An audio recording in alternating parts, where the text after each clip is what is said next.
अजितदादांनी बारामती येथे एका सभेमध्ये सांगताना किती दिवस फुकट घेता असं म्हटलंय शेतकऱ्यांना. हो, मला ते आता कळालंय. गाडीत होतो मी त्याच वेळेस, पण मी ते पूर्ण ऐकलं नाही. काय होईल एखाद्या वेळेस काय बोलले तर काय नाही, तर चुकीची प्रतिक्रिया आपल्याकडून त्यांच्याबद्दल जायची. परंतु जर खरंच तसं जर असेल ना, तर लोकांनी सुद्धा विचार करण्याची गरज आहे की या सरकारचं नेमकं करायचं काय. आता तर तुम्ही याला फुकटचं कसं म्हणता? तुम्हाला फुकटचं दिलं त्याचं काय?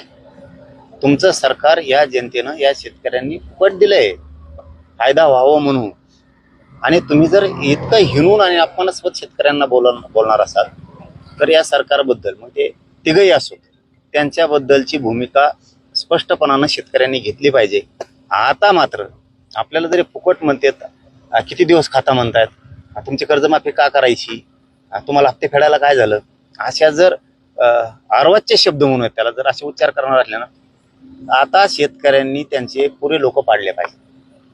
सरकारचे लोक ठेवले नाही पाहिजे. त्याशिवाय हे काय होतं, आपल्याला इथे मग दया माया शेतकऱ्याला आपण जातो विसरू, आणि मग पुन्हा हे आपल्या काळजात बाणा.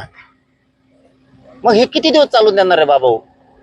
शेतकरी बांधवांची एक धास्ती निर्माण झाली पाहिजे.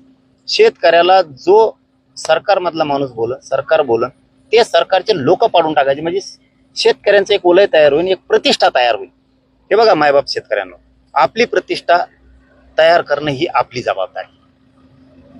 सरकार आपल्याला हिणवणार आहे, आपल्याला अपमान करणार आहे, आपल्या वेदना जाणून घेणार नाही, त्यावेळेस ना त्याला पायाखाली तुडवायचं असतं. म्हणजे दुसऱ्या वेळेस अशी भीती जाती यांच्या नको नादी लागायचं. जसं की उदाहरणार्थ मराठ्यांना त्रास दिला, लोकसभेला कार्यक्रमच केला यांचा. ती मोहीम जर शेतकऱ्यांना हातात घेतली ना, शेतकऱ्याच्या पायावर लोळून घेते नाही, ते करावंच लागणार आहे. फडणवीस साहेब हमेशाच मराठ्यांचा अपमान करणार आहेत, हिणवणार आहेत, शेतकऱ्याला कधी सुखी दिवस येऊ देणार नाही. म्हणून शेतकऱ्यांनी सुद्धा झटका दाखवणं गरजेचं आहे. आणि माझं एक शेवटचं म्हणणं आहे, शेतकऱ्यांनी स्वतःची लढाई स्वतः हातात घ्या. त्याच्याशिवाय सुखी दिवस आपल्याला उगूच शकत नाहीये.